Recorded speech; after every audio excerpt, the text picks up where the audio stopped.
Оқушылар, сәлеметсіздер ме? Бүгін біз бүтін көрсеткішті дәреже деген тақырыппен танысамыз және оның қасиеттеріне тоқталатын боламыз.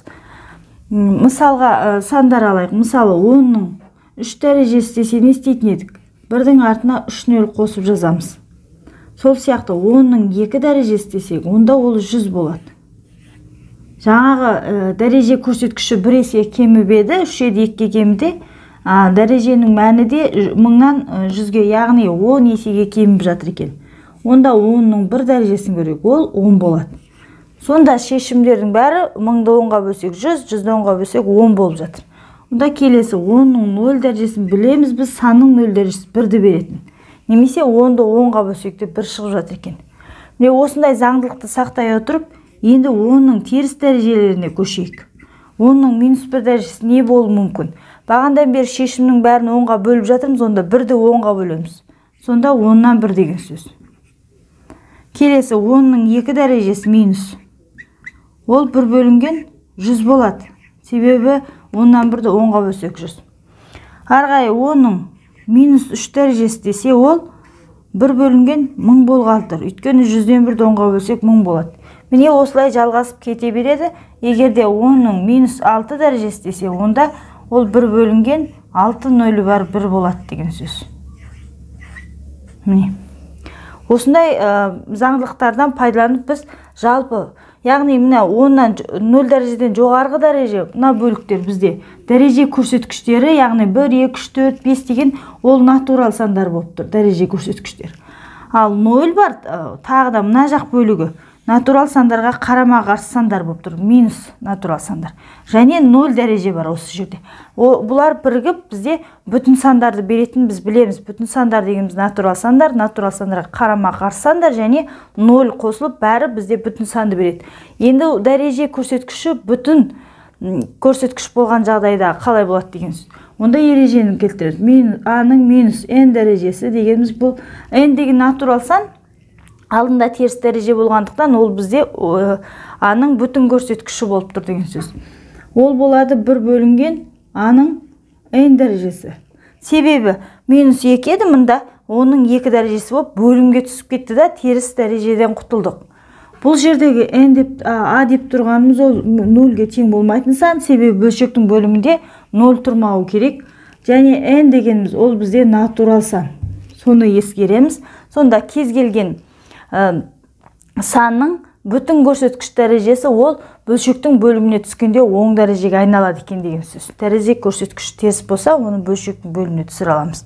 Сонымен мысалдар қарастырайық. Мысалы, 7-ның -2 дәрежесі десек. Онда ол болады 1 бөлінген 7-ның квадраты болады. Міне, теріс дәреже бөлшектің бөліміне түсіп кетіп оңға айналады. Арғарай есептеп қоямыз. 1 бөлінген 49. Бұл біріншісі. Екіншісі, терістен алайық. Мысалы, -6-ның -2 дәрежесі дейік. Немесе оңайырақ саналайыншы. -3-тің -4 дәрежесі болсын. Олай болса, бұл жердегі сан теріс сан. Мұнда оң санын алғанбыз. Енді теріс санды көрейік. Ол болады 1 бөлінген -3. Сол сан толығымен алып жүреміз да, дәреже көрсеткішіндегі сан оң санға айланады, 4 дәреже. Арғарай дәрежелей саламыз. 1 бөлінген 4 дәреже теріс санды бәрібір оң санға айландырады, себебі жұп дәреже. 3-тің 4 дәрежесі бізде 81-ді береді. Келесі. Үшіншісі, бір бөлшек санды алайық. Мысалы, 2-ден 1 дейік. 2-ден 1-дің -3 дәрежесі десек. Жай бөлшек болғанда қалай болады? Онда да ұқсас, 1 бөлінгенді аламыз да, сол санды бөлімге түсіреміз, дәрежесін оң дәрежеге, көрсеткішін дәреже көрсеткішін оң дәрежеге көрсеткішке айландырып. Яғни -3 + 3 болып бөлшектің бөліміне кетеді. Арғарай есептейміз, 1 бөлінгенін қойып қоямыз. Ал 2-ден 1-дің кубы, ол болады бізде 1 бөлінген 8. Ал 1-ді 8-ден 1-ге бөлу деген сөз ол керісіне көбейту, яғни осы есептің жауабы 8 болады деген сөз. Не? Осылай есептейді екенбіз. Ал балалар, бүтін көрсеткішті дәреженің қасиеттері. Ол қасиеттер бізде натурал көрсеткіш дәреженің қасиеттерімен бірдей болады. Сонымен жазайық. Ол деген сөз міне аның м дәрежесі егер негіздері бірдей болса, аның n дәрежесі болса, n мен m бізде бүтін сан, яғни олар теріс дәрежеде болуы мүмкін, оң дәрежеде болуы мүмкін. Онда да ұқсас, біз егер көбейтсек, онда біз дәреже негізін өзгеріс қалдырып, дәреже көрсеткіштерін қосамыз. Егер де бөлу болса, онда дәреже көрсеткіштерін біз азайтамыз. Сол натурал көрсеткіш дәреженің қасиеттеріне бағынады. Дәрежені дәрежеге шығара аламыз. 2 дәреже көбейтіледі бір-біріне. Және егер де көбейтіндіні де дәрежеге шығара аламыз. Жеке аның n дәрежесі, b-ның n дәрежесі. Немесе керісінше. Бөліндіні де солай істей аламыз. b бөлу a болсын, сыртында m дәреже болсын. Онда b-ның m дәрежесін бөле аламыз a-ның m дәрежесіне. Яғни барлық натурал көрсеткішті дәреженің қасиеттері не? Бүтін көрсеткішті дәреженің қасиеттері, бүтін көрсеткіш дәрежеде сол қасиеттерге бағынады. Ал балалар, мына бірінші есепті қарайық. Яғни бүтін көрсеткішті дәреженің барлық қасиеттерін қолданып, осы есептерді шешетін боламыз. Сонымен бірінші есепке қарайық. Бірінші, мына 32-64 дегеннің бәрі 2-нің дәрежелерінен шығатын сандар екен. Соны байқау керек. Сонда 1 бөлінген 32 деген 2-нің 5 дәрежесі. Көбейту 2-нің 7 дәрежесін қойып қоям, 64 деген 2-нің 6 дәрежесі. Яғни барлығы 2-ге келіп жатыр. Енді осы бөлімдегі дәрежені бөлімнен құтылдыру керек, бөлшектің бөлімінен. Яғни бүтін көрсеткіш дәрежеге шығарсақ, ол 2-нің -5 дәрежесі болып шығады. Керісінше, көбейту 2-нің 7 дәрежесі, бөлінген 2-нің 6 дәрежесі. Бәрінің негізі бірдей болғандықтан, енді дәреже көрсеткіштермен жұмыс жасай аламыз. -5, қосу 7, себебі арада көбейту таңбас. Азайту 6. Сол кезде болады 2-нің -4 дәрежесі. Ол деген сөз 1 бөлінген 16 деген сөз.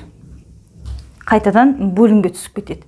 Келесі, мына есепті көрейік. Барлығын 10-ның дәрежесіне келтіруге болады. 100 деген ол 10-ның квадраты өзі. Сыртта квадрат дәреже бар. Көбейту 10-ның -3 дәрежесі. Сол кезде бұл 10-ның дәрежеге шығарсақ 4 дәреже болады. Көбейту 10-ның -3 дәрежесі. Ал көбейту дегеніміз ол дәреже көрсеткіштерін қосу. Сондықтан 4 қосу -3 болады. Ол тең 10-ның 1 дәрежесі, ол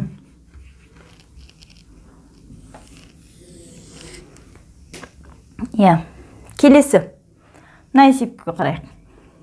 Бұл есепте санның 0 дәрежесі ол 1-ді береді. 1-ден жазып кете аламыз.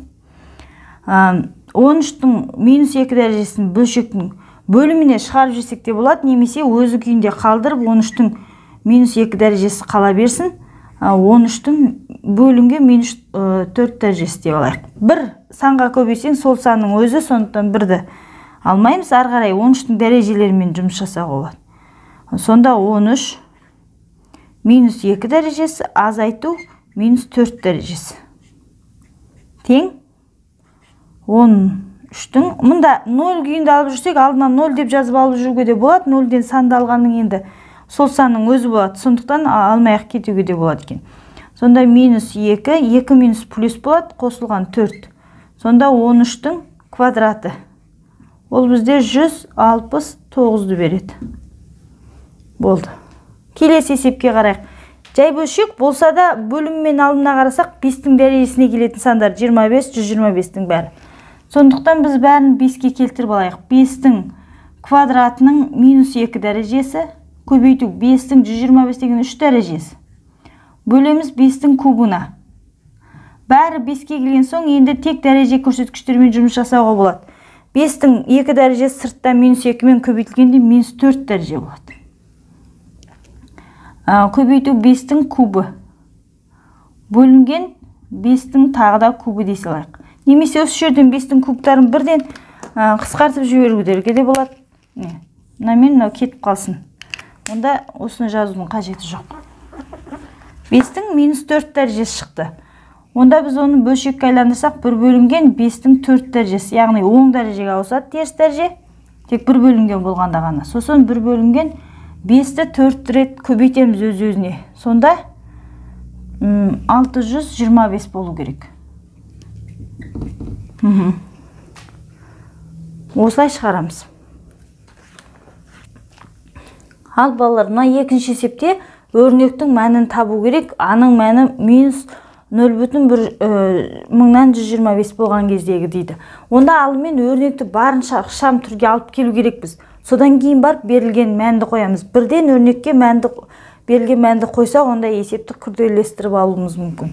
Сондықтан бірінші дәрежемен жұмыс жасаймыз. Яғни сыртта көбейткіштің дәрежесі бар екен. Онда дәрежеге шығаруға болады көбейткіштерді. Жеке-жеке беріліп. Онда 2-нің 3-ке минус 1-ді көбейсек, минус 3 дәрежесі. Көбейту А-ның минус 3-ке минус 1-ді көбейсек, 3 дәреже болады. Көбейту 64 деген 2-нің 6 дәрежесі. Өйткені мұнда 2 бар. Сол үшіннан да 2-ге келтіріп алған ыңғайлы болады. Және А-ның минус 4 дәрежесі. Тең. Енді екілерді қараймыз. Негіздері бірдей сандардың дәреже көрсеткіштерін көбейту болғанда қосамыз. 2-нің минус 3 дәрежесіне қосамыз 6-ны. А-ның 3 дәрежесіне қосамыз минус 4 дәрежені. Барлығы көбейту амалы. Сондықтан дәреже көрсеткіштерін қосып жатырмыз. Сонда 2-нің кубы қалады мұнда. Көбейту А-ның минус 1 дәрежесі. Енді 2-нің кубы деген ол 8. А-ның минус ықшам түрге келді ғой. 8 көбейту 6 А-дан 1 деп. Енді әкеп мәнін қояйық. Сол кезде болады 8 көбейту 1 бөлінген А дегеніміз минус 1 бөлінген 8. Тең. 8-ге көбейтеміз. 1-ге бөлу деген сөз керісіне көбейту. Сонда минус 8 болады бұл жерде. 8 үстіне шығып кетеді. Бұл есептің жауабы минус 64 болады. Міне. Ал балалар, мына үшінші есеп теңсіздікті шешу екен. Теңсіздікке қарайық. Бұл жерде x-і бар, x-ан бар міне. Яғни ұқсас қосылғыштарды біріктіреміз. Сонда 12,5 деп берілді ме? Анда 12,5. 12,5 x өзі қалады. Мына жақтағыны көшіріп алып келеді. Минус 4-тің минус 1 дәрежесі. Минус еді, ол плюске ауысады x дәреже. X. Тең, мына жақта 2-нің минус 3 дәрежесі бар. Қосамыз 5,125-ті. Яғни мына жаққа ауысып барады ол. Таңбасы қарама-қарсы таңбамен. Енді 2 дәрежелер бар. Дәрежелерден құтылу керекпіз. Сонда 12,5 x қосу 1 бөлінген 4x болады. Бөлінге 4 түсіп кетеді. Кіші 1 бөлінген 2-нің кубы. Қосу 5,125. Ары қарай, мынау жай бөлшек болғандықтан барлық сан жай бөлшекке айландырып алғаным ыңғайлы болатын сияқты. Сонда 12,2-ден 1 x қосу 4-ден 1 x 1 бөлінген 8 қосу 5,8-ден 1 1125 деген ол 8-ден 1 деген сөз. Ары қарай енді қосуға болады. Тек қана ортақ бөлім беру керек. Мұнда 2 себеп. 2-ні берем. Сонда 12,4-ден 2-ге 4-ден 1-ді қоссақ 12,4-ден 3x шығады. Кіші. Мұнда қоссақ 5,8-ден 2 ол қысқарып 4-ден 1 болады. Енді x-ті табу үшін 5,4-ден 1-ді бұрыс бөлшек айландырсақ 4-ден 21. Соны көбейтем, бөлеміз 4-ден 48-51-ге. Бұрыс бөлшекке айландырып апардым. X тең, өйткені аралассам бар жерде бөлу амалы орындалмайтын білеміз. 4-ден 21-ге көбейтеміз 51-ден 4-ті. Енді қысқартамыз. 4-тер кетеді, 21 бен 51 3-ке қысқаратын сандар екен, онда мұнда 7 қалады, мұнда 17 қалады. X тең деп кеттім ғой. Мұнда X кіші. Сонымен X-іміз кіші болады 17-ден 7-ден. 17-ден 7. Енді бұл теңсіздік болған соң, ең соңғы шешім осы болады. Соны координаталық сәуледе сызып көрсетуімізге болады. 17-ден 7 деген санды аламыз. Содан X-теріміз кіші, яғни сол жағындағы барлық кіші сандар Сонымен есептің жауабын сан аралығымен жазсақ, минус шексіздіктен бастап 17-ден 7-ге дейінгі сандарды ала алады екенбіз осы теңсіздікке. Ал балалар, соңғы бір есеп қарастырайық. Бұл есепте тепе-теңдікті дәлелдеу керек. Яғни екі жағының тең екенін дәлелдейміз. Онда сол жағын кішкене ықшамдап көрейік. 2-ның кубы деген ол 8-ді береді. Бөлінген 8. 24-дің 0 дәрежесі ол 1-ді береді. Көбейтілген А-ның минус 2 дәрежесі. Көбейту А-ның минус 2 дәрежесі тең А-ның 4 дәрежесі.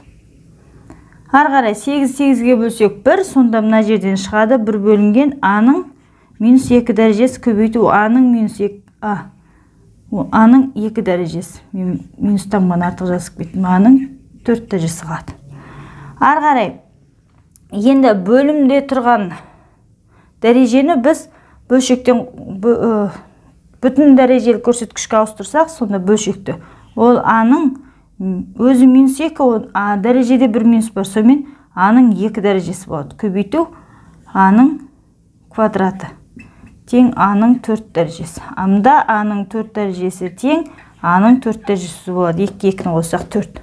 Осы жерде балалар мына біреу жерді әлі де болса ашып көрсету керек болса, неге А-ның квадраты болып кетті? Онда бұлай келтіріп көрейік.